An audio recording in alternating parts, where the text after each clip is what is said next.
पुण्यात अवकाळी पावसाचा हाहाकार आहे। आमदार निवासामध्ये पाणी शिरलंय। गेस्ट हाऊसमध्ये राहण्यासाठी आलेले नागरिक अडकलेले आहेत।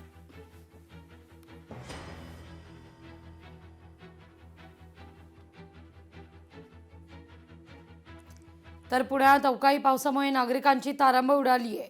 लष्कर परिसरातील दोराबजी मॉल या ठिकाणी पाणी साचलेलं आहे। साचलेल्या पाण्यातूनच वाहन चालकांना वाट काढावी लागते।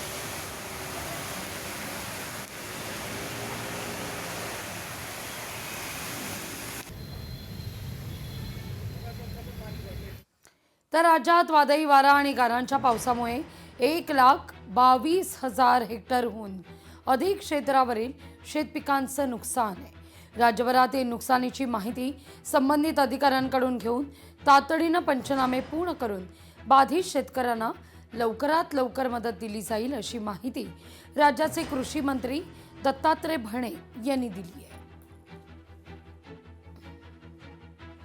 पुण्यात अवकाळीचा हाहाकार आहे। पावसामुळे शहरातील अनेक रस्ते जलमय, जीव धोक्यात घालून प्रवास करावा लागतोय। साचलेल्या पाण्यातून वाट काढत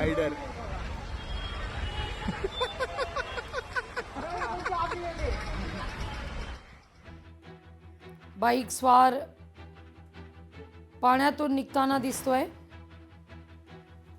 अनेक गाड्या या पाण्याखाली गेलेल्या आहेत, तर अनेक वाहनं ही पाण्यामुळे साचलेल्या पाण्यामुळे खरं तर बंद पडलेली आहेत।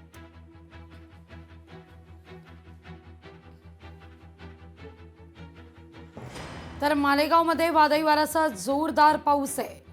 काढणीला आलेल्या कांद्याचं देखील नुकसान आहे, त्यामुळे शेतकरी हवालदिल आहे।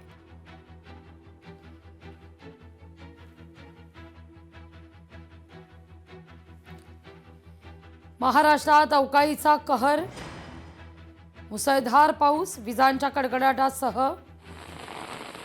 मालेगावमधली ही दृश्य आपण पाहतोय। कांद्याचं नुकसान होण्याची शक्यता वर्तवली जाते। कोकण असू दे, मध्य महाराष्ट्र, विदर्भ, मराठवाडा, सर्वदूर महाराष्ट्रात अवकाळीचा तडाखा। तर